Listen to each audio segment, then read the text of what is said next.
अस्सलाम वालेकुम दोस्तों, यहाँ पर भारत ने फिक्सिंग की है। हर टीम जानबूझ के हारी है। वर्ल्ड कप फाइनल जीत लिया भारत ने। न्यूजीलैंड हो चाहे इंग्लैंड हो चाहे कोई भी टीम हो, उसने फिक्सिंग की है। उन्होंने मतलब कि यहाँ जानबूझ के शिकस्त खाई है।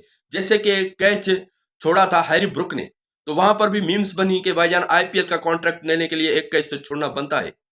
और उसके अलावा बाकी भी प्लेयर्स के ऊपर, जैसे कि Tim Seifert, Finn Allen. Tim Seifert तो फिर भी अच्छी इनिंग खेल गए। फिन एलन के लिए भी यही बात कही जा रही है कि भाईजान आईपीएल का कॉन्ट्रैक्ट कंफर्म हो गया तो आउट होना बनता है। या फिर इससे पहले और बातें भी चल रही हैं, पाकिस्तानी मीडिया हो या फिर दुनियावी और मीडिया पर भी चल रहा है, लेकिन ज्यादातर पाकिस्तानी मीडिया पर यही चल रहा है कि भाईजान मैच फिक्स था। वो अलग बात है कि सहूलत जरूर मिलती है उनको, जो इंडियन टीम है उनको उनकी मर्जी के मुताबिक पिचेस जरूर बनती हैं, लेकिन उसी पिच पर भाई साहब देखिए जसप्रीत बुमराह कैसे बॉलिंग कर रहे हैं और न्यूजीलैंड के मेन बॉलर्स कैसे बॉल कर रहे हैं। उसी पिच पर ईशान किशन, अभिषेक शर्मा, संजू सैमसन कैसे खेल रहे हैं, और दूसरे फिन एलन, टिम सेफर्ड या फिर कोई और प्लेयर कैसे खेल रहा है, ये नहीं सोचा जा रहा। भाईजान अच्छी क्रिकेट खेल कर वो जीते हैं। एक अलग बात जरूर है, फेवर उनको जरूर मिलती है, एम्पायर्स की तरफ से भी कुछ ना कुछ फेवर मिलती है, बाकी चीजों में भी फेवर उनके होती हैं। लेकिन भाईजान हर बात पर हर मैच में कह देना मैच फिक्स है, तो ऐसा नहीं हो सकता। इंग्लैंड, खास तौर पर हैरी ब्रुक, भाईजान उनका पता है आपको, वो 2 साल के लिए उनको बैन लगा हुआ है। उन्होंने खुद इनकार किया था। जो इनकार करता है आईपीएल खेलने से, उनको 2 साल के लिए बैन लगाया जाता है। तो वो 1 साल नहीं खेले, 1 साल और मजीद उनको बैंड है। इसी साल भी वो आईपीएल नहीं खेल सकते। लेकिन यहाँ पर जो जी में आता है, जो मन में आता है, वो बंदे करके गुजरते हैं। ये नहीं सोचते कि भाईजान हमारे मुल्क की टीम कितना बुरा खेली, कितने प्लेयर्स खराब खेले। ये भी तो सोचना चाहिए। आप अगर इंडिया को 160-70 करने देते हो, 150 करने देते हो, वो आपसे चेज नहीं होता। अगर चाहे आप आते हो स्कोर बोर्ड में मारने, तो आपसे 200 नहीं होता। वो 250-250 स्कोर कर रहे हैं भाईजान। संजू सैमसन, जो कि एक ऐसा बंदा जो जायसवाल को क्रॉस करके आया है, जो केएल राहुल को क्रॉस करके आया है। भाईजान जायसवाल, केएल राहुल, इन पे इनके बंदे बैठे हुए हैं। अगर चाहे इनकी बुरी परफॉर्मेंस आ गई तो वो टीम में इन हो जाएंगे। इतने बड़े बड़े प्लेयर्स, भैया फेवर अलग बात है। लेकिन यहां पर देखा जाए तो भाईजान अमेरिका में जीते, यूएसए में जो वर्ल्ड कप था, या मतलब वो फाइनल्स जो थे वो वेस्ट इंडीज में थे, वो जीते। आपका दुबई होम ग्राउंड, वहां पर भी वो जीते।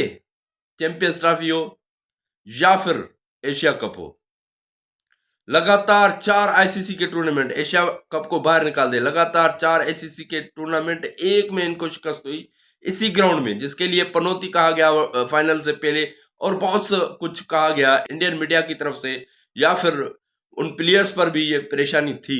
अगर चाहिए तीसरे ओवर में मैच टर्न ना होता, 2 ओवर अच्छे रहे यहाँ न्यूजीलैंड के, तीसरे ओवर में जब 24 रन पड़ गए, उसके बाद मतलब कि मैच टर्न हो गया। न्यूजीलैंड को समझ भी नहीं आई कि हम कैसे बॉलिंग करवाएं, क्या करें।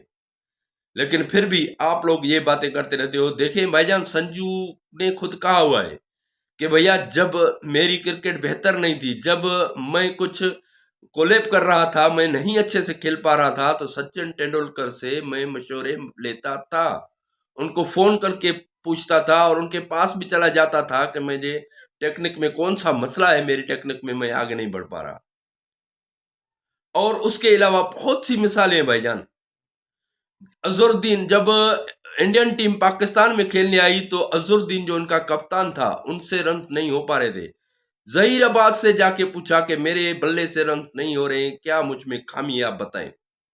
तो उन्होंने कहा कि ये खामी है, आप निकालो। उसके बाद अजहरुद्दीन के बल्ले से बेहतरीन रन आए। और यूनुस खान, इंग्लैंड में उनके बल्ले से रन नहीं आ रहे थे, तो अजहरुद्दीन से पूछा, इंडियन कप्तान और पाकिस्तानी कप्तान से इंडियन कप्तान पूछ रहा है, और पाकिस्तानी कप्तान इंडियन कप्तान से पूछ रहा है कि भैया मेरी रन नहीं आ रही इंग्लैंड में, मैं कैसे बेहतर करूं। तो अजहरुद्दीन ने उनको मशवरे दिए कि भाईजान इस तरह से आप चेंज कर सकते हो, बेहतर कर सकते हो।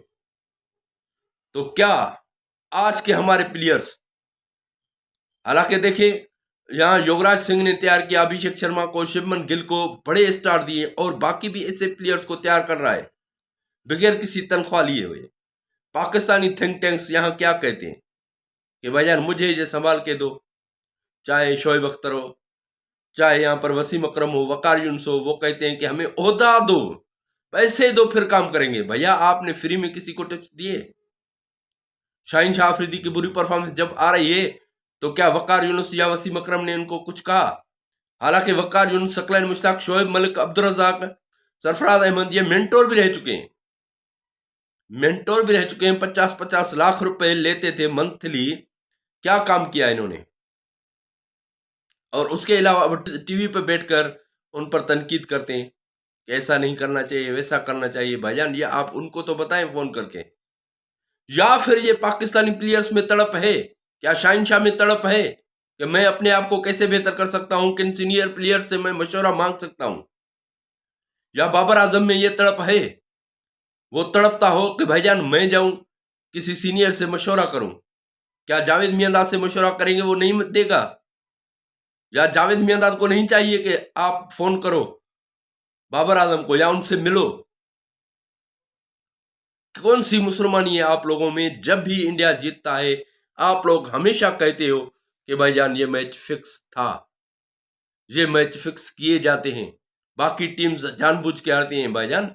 यहां पर न्यूजीलैंड जानबूझ कर हार सकती है तो इंग्लैंड हार सकती है, वेस्ट इंडीज जानबूझ कर हार सकती है तो कोई और मतलब साउथ अफ्रीका इनसे हार सकती है। भाईजान ऐसा नहीं हो सकता। हर टीम, देखिए साउथ अफ्रीका ने इंडिया से जीता तो फिर उनको वन साइड शिकस्त हुई, तो क्या अब उनके लिए बारे में क्या कहोगे? भाई साहब यहाँ पर गलत फहमियां मत फैलाओ। सोशल मीडिया वर्कर्स हो, चाहे पाकिस्तानी जो जर्नलिस्ट हो, या साबका क्रिकेटर्स हो, या फिर यूट्यूबर्स हो, सारे आज यही कह रहे हैं कि भाई match fix, match fix, match fix. India को सहूलत मिली भाईजान, सहूलत अलग चीज है। सहूलियात उनको बिल्कुल मिलती हैं, ये मैं भी कहता हूं कि उनके लिए अलग सिस्टम होता है, पाकिस्तान के लिए या किसी और मुल्क के लिए अलग सिस्टम होता है। वो रेफरीज भी कह चुके हैं, मैच रेफरीज जो रह चुके हैं ना, वो भी ऐसी बातें कर चुके हैं। और इस जो एंडी बायक्रॉफ्ट जो कल के मैच में रेफरी था, इन पर तो ये भी इल्जाम लगता था कि भैया इन्होंने फिक्स कर किए हैं मैचेस। और उसके अलावा ये बात अलग है कि न्यूजीलैंड के यहाँ कप्तान को चाहिए था कि आप फाइनल में खेल रहे हो, इंडिया के खिलाफ खेल रहे हो, बड़ा टारगेट बोर्ड पर लगा दो। आपने टॉस जीती है, आपको मौका है। इससे पहले इंग्लैंड के खिलाफ देखो इंडिया की कैसी परफॉर्मेंस आई। तो आपको ये कुछ ना कुछ सोचना जरूर चाहिए। आप क्या समझते हो, क्या ये मैच फिक्स था, या फिर सारे मैचेस जो इंडिया ने जीते हैं, चाहे वो इंग्लैंड हो चाहे किसी और से, वो फिक्स थे, जहां वो अपनी मेहनत से जीते? मैं समझता हूं कि उनके प्लेयर्स अनबिलीवेबल परफॉर्मेंस देकर आए हैं आगे। क्योंकि संजू सैमसन देखें भाईजान, अपनी फिक्र नहीं कर रहे, अपने टीम के लिए खेल रहे हैं। 89 या फिर मतलब 90 प्लस है, या फिर इतने स्कोर कर रहा है, वो अपनी सेंचुरी की फिक्र नहीं कर रहा। तो जैसे जैसे देखें साहिबजादा फरहान पाकिस्तान से, इस वक्त टॉप स्कोरर साहिबजादा फरहान रहे। बदकिस्मती से पाकिस्तान टीम बाहर निकल गई, वरना साहिबजादा फरहान, वैसे तो साहिबजादा फरहान को इनामात मिले हैं, हाईएस्ट स्कोर। उन्होंने विराट कोहली का रिकॉर्ड तोड़ा है, उन्होंने बाबर आजम का रिकॉर्ड तोड़ा है। बहरहाल आप अपनी राय कमेंट्स में जरूर दें। अब तक के लिए इतना, मिलते हैं अगली वीडियो में। खुदा हाफिज।